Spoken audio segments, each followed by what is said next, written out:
A very warm welcome to programme 8 of this latest series of Subsbench here on Facebook and YouTube. I'm very pleased that you've joined us to talk some more Bristol sporting chat. It's both football and rugby today, and joining me to look at all that is Richard Latham, once again from his home in Portishead. Welcome, Richard. I say it every week, but how's your week been? Yeah, pretty much the same as the week before when you asked, really. A little bit of more positive news. Obviously, the start of football is, although I didn't have a home game to cover this weekend, the start of football is a massive move forward. And cricket, well, we still don't exactly know when that's going to start. July the 8th is going to be the start of a test match against West Indies behind closed doors. County cricket will hopefully follow in August. So a few positive signs now, at least, at the end of a long dark tunnel. Yeah, well, let's just tell people that on the programme we've got Mike Rafter and Steve White in a chat from about 5 years ago. One of my favourite interviews from our TV series. Really interesting. I'm sure you'll want to stay tuned for that. And for Bristol City fans, it's Mark Shail, and we'll be hearing from him very shortly. But we should start, as you say, Richard, by saying that the football restarted. And maybe Bristol City wish it hadn't, because they didn't do so well in the opening game, did they? No, a massively disappointing result, I thought, at Blackburn. It may seem harsh to say that the first game back, but if you look at the results in the Championship today, 6 away wins, 4 draws and only 1 home win. And I thought it was a massive chance to go away with no crowd. I thought it was a good place to start away. It was a winnable fixture. City took the lead, a good header by Jamie Patterson. Although Blackburn had started the game well and City's goal was against the run of play, they should really have gone on from there to take at least a point. And quite clearly, although I didn't see the whole of the game, they didn't deserve anything from it. There was some poor defending, right from goalkeeper Dan Bentley, who didn't have a great game, but through the team, and it could have been worse because Blackburn had a very good goal disallowed for goodness knows what reason. A Bentley error and the ball went in and it should have been given, and so it could have been 4, maybe even 5-1, and that is massively disappointing. I think Lee Johnson made no excuses afterwards. Knowing him and his staff, I'm sure they had the players as well prepared as possible. So not good, not a good start at all. No. Already interesting to see the number of away wins there have been, so maybe not having crowds does make a levelling effect, but we'll see how it pans out the remainder of the season. And then for Rovers fans, they thought the season was all over and not too much to think about, but lo and behold, this week they've suddenly learnt that Wael Al-Qadi has taken full control of their club, so it's not up for sale anymore, and even more rumours abound now about stadiums, the fruit market and all of those sort of things. So a lot's been happening at Rovers, it seems. Well, we said when the training ground thing was talked about a week or two ago that at last some positive news for Rovers fans. The most positive thing that I see about this latest news is the 25 million debt apparently being wiped out, because that was the really worrying thing. A club like Rovers, 25 million in debt and losing money by the week. That was a serious situation. Now, from what I've read of the letter that Wael Al-Qadi wrote to open letter to fans, I'm not a great financial expert, but clearly he's written off some of these debts. I think, to be fair to the family, they've always been helping with the weekly deficits that they've been. But when you build up to a 25 million debt at a club of Rovers' size, it doesn't look good, and you can hardly see a way forward. Now suddenly we are seeing progress on the training ground.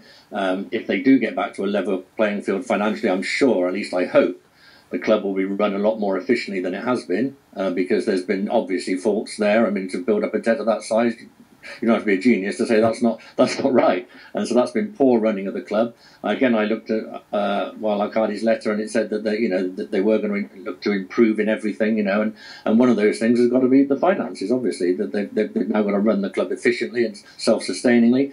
He does mention looking at a new ground again. I mean, goodness knows how many times we've heard that. But again, from a level playing field financially, then maybe that could start.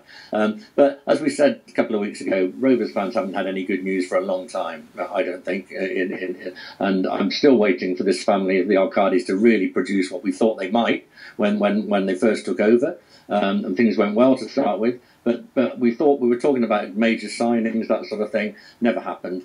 And no great progress off the field with infrastructure of the club either, so with the training ground or the stadium. So now it does look as though maybe there's a much better chance of that happening. And if I was a Rovers fan today, I'd be a lot happier than I was a few days ago. Absolutely. Well, that's good news for Rovers anyway for the time being. So Rovers fans, stay tuned because we've got that interview with Steve White and Mike Rafter. Rugby fans, you'll be interested in that as well. He's from our area, Mike Rafter, obviously former Bristol Rugby captain and played in England Grand Slam winning team as well. And it was a fascinating chat, I'm sure you'll agree. But we're going to go to Mark Shail, a player I knew quite well when he played for Yeovil. And then, of course, he signed for Bristol City and served them just as well as he did Yeovil in the conference, and we caught up with him, Richard, didn't we, at the 25th anniversary celebrations of Bristol City's fabulous win against Liverpool in the FA Cup. It was nice to see him, wasn't it? Great to see him that night, and started off by asking him how he came to join City from Yeovil. I was playing for Yeovil at the time, and they were doing pretty well, and they were throwing some money around and trying to go full time. And I actually made my England debut for the semi-professional team, and the very next day Tony Forthrop asked me to come down and talk to the club, and they agreed a fee. So I came down and I signed actually the same day in March '93 as Stuart Monroe and Brian Tinian. Manager then? Russell Osman was the manager who signed me. Was he still playing then, Russell? Russell had finished the season before. He was a player manager for a little while, I think, but he finished. He was solely coaching, and he was in charge the following season. You had some interesting central defensive partners. I remember one, Vilmos Sebok, who I talked to you about at the time, who I think you said, where's he going? He's all over the pitch. He's like he wanted to play up front. Yeah, the communication wasn't great with him, but I was here for 7 years, so I had several, but there were some very good ones as well. He was a Hungarian international, of course, but played maybe a slightly different style. Was that Benny Lenartson? I think it might have been. Yeah, possibly. That time. So what are your memories overall of City? What are your best memories? Obviously this cup tie was one, but what are the other memories? Well, I had quite a couple of serious knee injuries, but during my time here, the bad times were relegations, but there were 2 promotions while I was here as well. So, John Ward, we went up from League One to the Championship. And various other games or highlights, but the Liverpool one would be the top one. So since your Bristol City career, what's been happening then? Well, I started when I was at Bristol. I went to City of Bristol College and did journalism, a 2-year course. And since 2003, I've been doing journalism and started full-time in 2005. So the PFA website started with that, and then various other outlets since then. So where did your playing career finish? I left here in 2000 and my knees weren't great, to be honest, but I went to Kidderminster for a year, who were then under Jan Mulby, had got in the Football League. So I played for them for a year, and then unfortunately the knee packed up on me. So is it fair to say these were the best days at Bristol City of your career? I would say there were good times at Yeovil as well, without being the same sort of level of success, but met some wonderful people playing for Yeovil, likewise at Bristol City, and some of those are here tonight. You were a centre half, so how did your career develop before Yeovil? Were you a local lad then? I was brought up in Worcestershire. I played for Worcester City Football Club, played for their youth team, along with Andy Priest and Darren Bullock, who all went on to play league football. I was in the same team as them, and then I moved to Yeovil in '89, and then to Bristol City in '93. Joined the PFA then to do the website and everything. Yeah. So how long did that last? That's sort of semi-ongoing. The website was sold to another company, so I'm still working for different outlets, but still keep in touch with the PFA because I was the PFA rep while I played for Bristol City. So you're one of us these days, a journalist. Also, where is your main outlets? And what do you write about? I write about football. I speak to managers. I speak to obviously players. Write features and get those out to various people. So coming back to tonight, Mark. You must have met so many people here, such familiar faces from the past.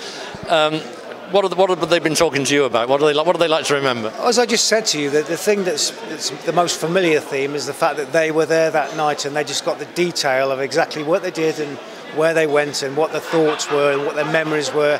It's just fantastic, and that means it meant so much to them, and it's great to catch up with them and share their sort of gold dust of emotions about that night. And a fair few teammates. We've got Keith Welsh, we've got Andy Llewellyn, we've got Rob Edwards, we've got Tins himself. Great to see them again, I imagine. Fantastic. I mean, good friends, ex-teammates, when it feels like you haven't seen them for 10 minutes, and I haven't seen Martin for 15 years. Yeah, great to see him. Yeah, absolutely. He's a good lad, isn't he, Martin? But, funny man. It's a good set of lads, in fact, at that time. And that Liverpool team that you played against, they were a fantastic team, weren't they? Fantastic team of internationals, and we were a fantastic team of individuals in terms of personality and our togetherness and unity, and that got us through those 2 and 3/4 games. Let's mention one or two aren't here. Wayne Allison, who scored in 2 games against Liverpool, because there was the famous. Were you involved in the floodlight failure here in that game? I played in all 3 games. Yeah. I played in all. What do you remember of the floodlight failure? It was weird because I've never had that in my career, but that gave us the belief, because that was 70 odd minutes into the game, that we could match them. It was 1-1 at the time, and then the following game, Ian Rush scored, but Wayne again equalised. So going to Anfield, although it was an intimidating task, we felt fairly confident we could give them a real game. Another player I remember from the time, Junior Bent. What was your call of Junior? Junior was a fantastic athlete, great speed. His finishing wasn't always his forte, but a wholehearted guy and a nice chap. Yeah. So take yourself back to Anfield. Final whistle at Anfield. What was your first thoughts? To be honest with you, I'm not sure if it was relief or celebration. It was just, I turned around and just ran over to Andy Llewellyn and just disbelief to a certain degree, but emotional. Do you still ever think back to it now? I mean, when you're doing your journalism, do you think, well... I thought it's always in the back of your mind. I've never watched it. I watched it the first time 5 years ago when it was a 20-year anniversary. But the memories are getting more grainy now, but they're still just as wonderful. Mark Shail there, he'll forever be one of those players who managed to beat Liverpool, and of course after that Graham Souness got the sack and all sorts of other things changed, didn't they? So it was a meteoric shock of national proportions, wasn't it, that game? Yeah, and the great thing was, over 3 games, City deserved it. And because if you think that there was the floodlight failure at the first game, which ended, I think, was 1-1 at the time, and City were playing well in that. There was another game then at Ashton 1-1 again, and City played very well in that, probably edged it. And so I think they went to Anfield with a bit of confidence, having played Liverpool effectively twice already. And on the night, nobody disputed they deserved to win. So and Mark Shail was a big part of that. Yeah, and they definitely ended the Liverpool era of invincibility, didn't they, for once and for all, and for 25 odd years. So well done to City for that. Okay, so now we're going to talk Rovers. Now, Steve White is one of our favourite guests on Subsbench. We've spoken to him on several occasions, but way back in 2015, I think it was, we invited him into the studio together with Mike Rafter, who I've been friendly with for many years, having covered Bristol Rugby in the early 80s when they were the power in the land and Mike was their captain. And the two of them actually almost made our jobs redundant, didn't they? Because they chatted between themselves, 2 sportsmen very happy in their own environment. And we'll hear from Mike towards the end of the interview, but we started with Steve White, who of course, controversially, when he joined Rovers, had to replace Paul Randall. Yeah, that's right. I think Paul went to Stoke City in about 78, and the year after I was transferred to Luton in 79. But yeah, I was deemed to be able to take over from Paul Randall, and Bobby Campbell said some nice things about me at the time, and to take the pressure off of selling Paul. Obviously he was a great finisher, a good friend of mine, saw him a couple of years ago down at Wales where my son was playing.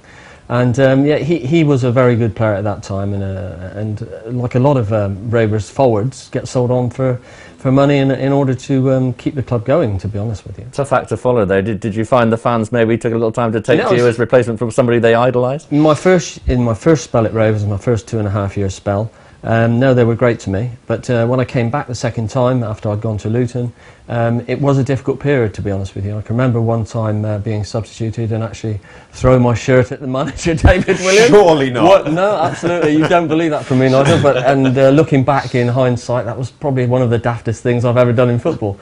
But yeah, it was a tricky time when I came back. But you know, at the end of the day, you know, I had a good long career, so it was just part of that learning curve that you go through. And you're another of the Mangotsfield United people that came from Mangotsfield United and went on to play for Rovers. Yeah, there's quite a lot of movement between the clubs both ways, isn't there? And Harold Jarman, he went there and managed and played after his career finished at Rovers. Nicky Tanner's another, Gary Penrice it springs to mind.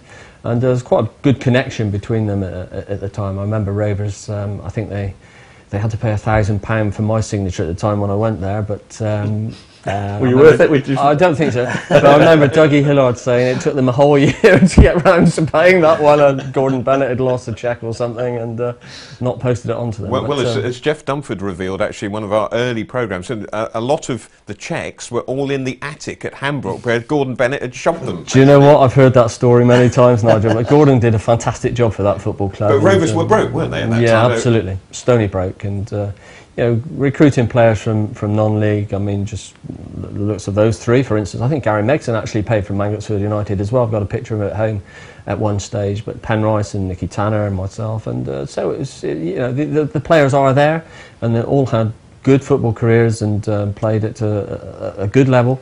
So the recruitment for a football club is absolutely massive. It's always been a family club, hasn't it, Steve? Did you feel that when you first got involved? Yeah, I first made my debut at Southampton, and it was a fantastic atmosphere there, and all the players, Stuart Taylor, Graham Day, these people, Dick Shepherd, I think he was in goal that day, and it really, Frankie Prince really helped you. Tony Pulis played there as well, obviously now just took over the reins at West Brom. And family club, and a lot of boys recruited from South Wales. Stan Montgomery, there was a fantastic nursery there that was a feeding players to Bristol Rovers Football Club, and a lot of Phil Bater, Peter Aitken, all these names from the past, all great pros, in their own. It's amazing that Rovers never got to a higher level with all those great players that have gone through the club, isn't it, Steve? Yes, but you have to remember, Nigel, at that time we were in the second division, i.e. the Championship at this time. So that was a good level of football. Okay, down the lower end of that league, and I was fighting to stave off relegation.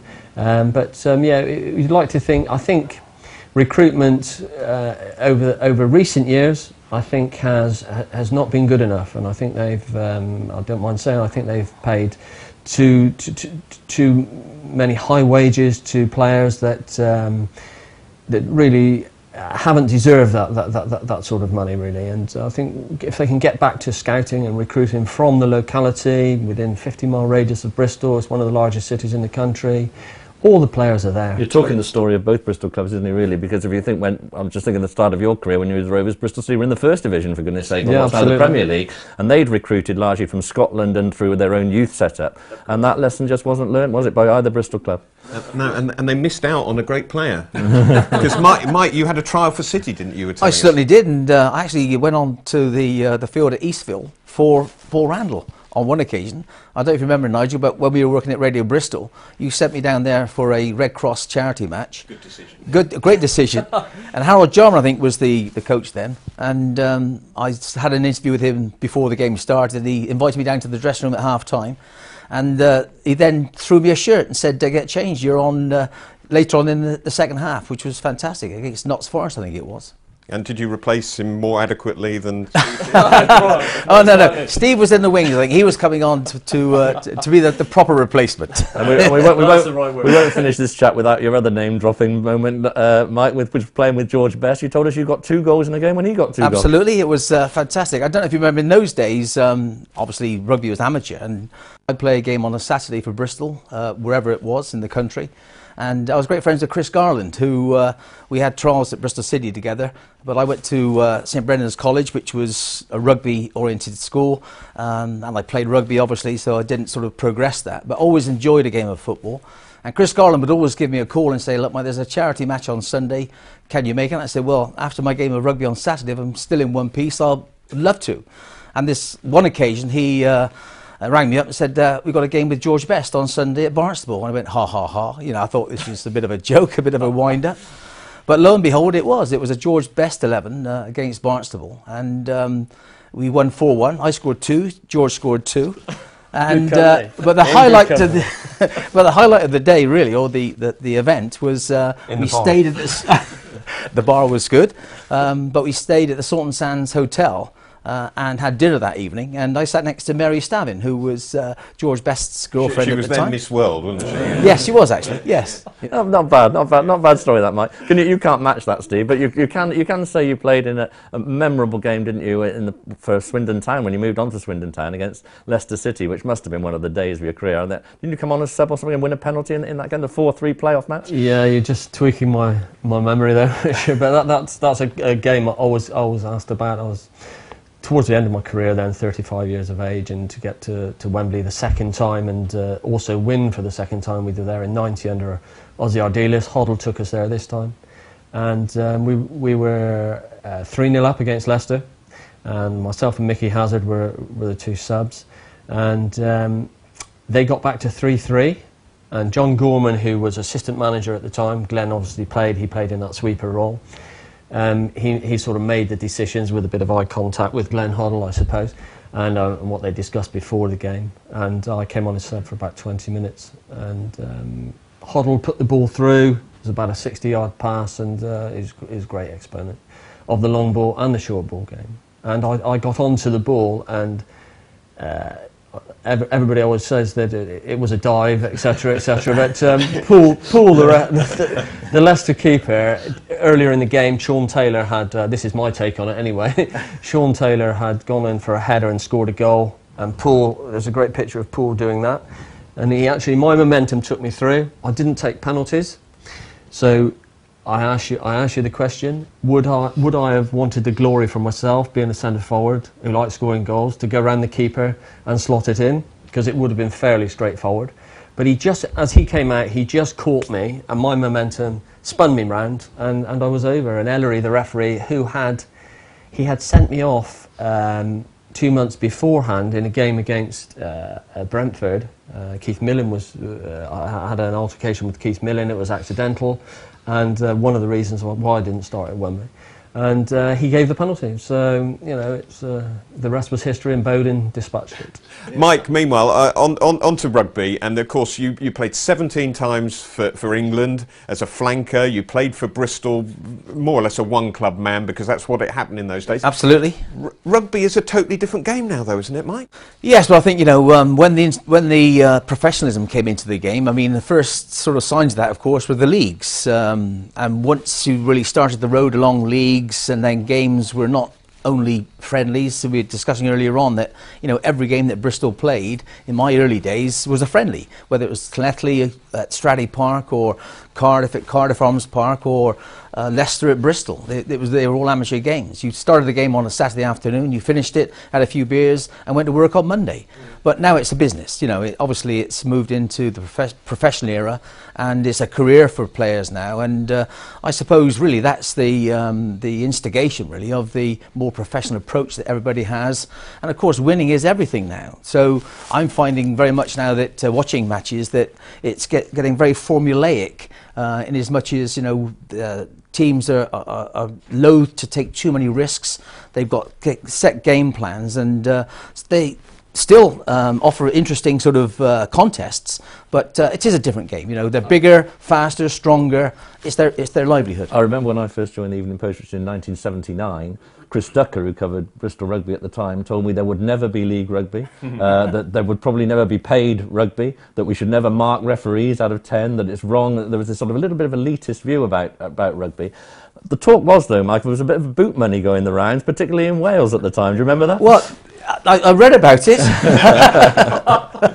and it obviously was going on. In actual fact, I don't know if you remember David Lord, who tried to emulate the Kerry Packer cricket circus with rugby, and he was phoning people up and having meetings, and it never took off because he couldn't get enough big name players to actually sign on the dotted line, because it still was an amateur game in essence. Yeah. There was some payment being paid, so they say. I mean, from a personal perspective, all the Bristol players, we paid our subs at the beginning of the year.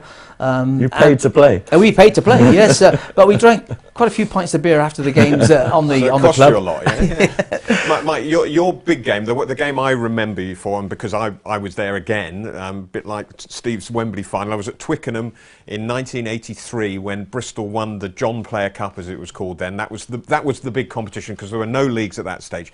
You won that. That was the pinnacle of English rugby, and you captained the team to that victory. That must have been fantastic. Absolutely fantastic. It was 10 days after my daughter Lauren was born. She was born on the 20th of April, so it's indelibly in my mind. 10 days later, I was taking the team up to Twickenham to play in the John Player Cup final against Leicester, and we won the game. 28, 22 or something like that, and it was one of the highlights of my club career. It was absolutely fantastic. And it had been a sort of a mission for Bristol at that stage, a bit like now when they're trying to get back into the Premiership, but Bristol fans were just dreaming that one day Bristol were going to win the John Player Cup. Yeah, absolutely. You know, as you said, there was no leagues to sort of hang your hat on to win leagues or to get promoted. Every game was an amateur game. Every game was a friendly game. The only real sort of silverware was the John Player Cup. So it really was, you know, the sort of the holy grail that we were all sort of aiming to achieve. And it was a great final as well, to show you how different the games are now, because Leicester and Bristol, I think in that final, were the two teams who had letters rather than numbers. Oh, yes. and they had differing letters, didn't they? Yep. Because Bristol had their letters from full-back through the forwards, and Leicester were back the other way. So, you know, A, B, C, D. What do the letters signify? rather of number numbers. one, you'd had an A. You know, so what was it? What were you? So I was O. I was the number 7. Oh, so I was O Rafter. So the MNO was the back row. A was the full-back. But as you say quite rightly, A was the prop forward for Leicester. So we had this. for reporters and commentators, yeah, absolutely. Should we try that in football? Easier to read, maybe? You might as well with Rovers shirts, because you can't read the numbers, basically. That's another point. Yeah. But Mike, remind us of your teammates in that team and the great players Bristol had at that time. Oh, fantastic. I mean, I was very lucky. I captained Bristol and Gloucestershire for 2 seasons, 82, 83, 83, 84. We had 4 cup finals at that period. We won 3 of them and lost 1, which I'll come on to in a second. But the players, and they were world-class players, some of the players, the Bob Hesfords of this world, who was a great footballer. You know, Pete Pelledri, that was my 2 sort of partners in the back row. Richard Harding, scrum half. Stuart Barnes, fly half. Phil Kew at fullback. Dave Sorrell. Alan Morley, world record. Alan Morley, yeah, wow. World record try scorer, you know. We had a fantastic side. Ralph Nibbs, I think it was about 16 when he came into the side, and he could run faster backwards and I could run forwards. He was an incredible athlete, Ralph Nibbs.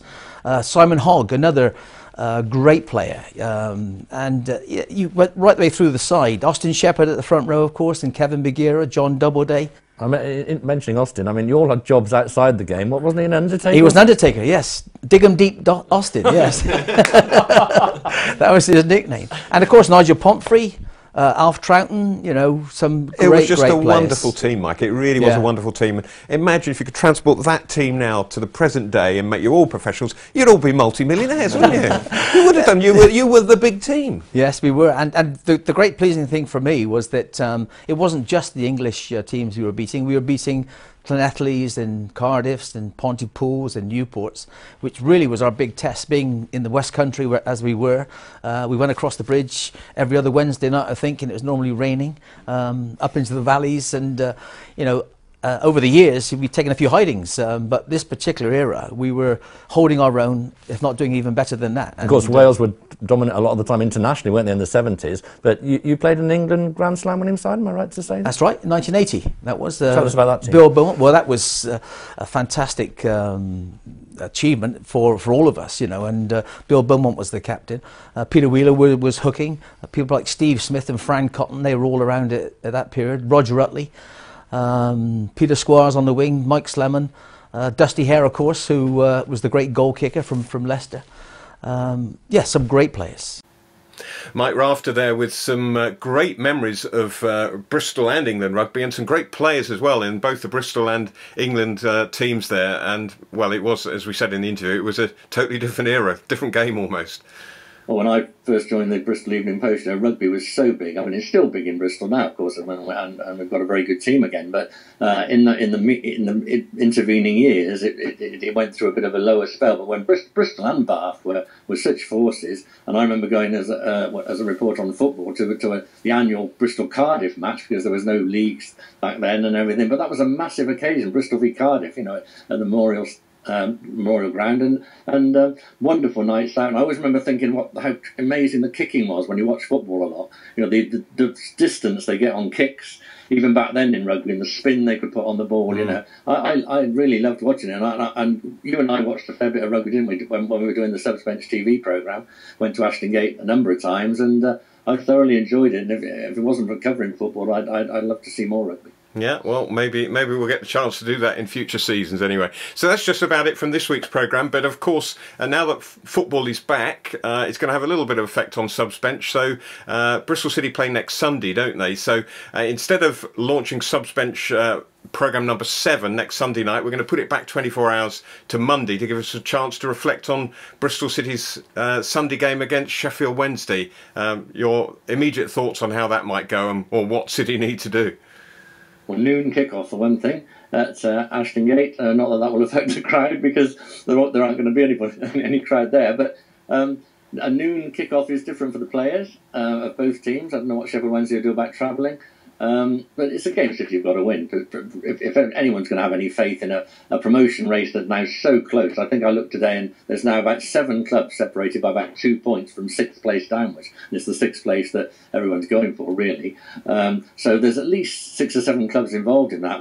Anyone who puts 2 wins together is going to be banging the playoff positions, and City need to do that as quickly as possible and have a position to defend. So yeah, hopefully they'll put in a better performance next Sunday. Okay, so by the time we join you next here on Subs Bench, it'll be Monday at 7 o'clock when we'll be launching the programme. It will be available on demand right through the week as usual, of course. Hopefully Bristol City will have got 3 points in the bag. Let's hope so, and I look forward to seeing you next week, Richard. Very look forward to it. See you then. Cheerio.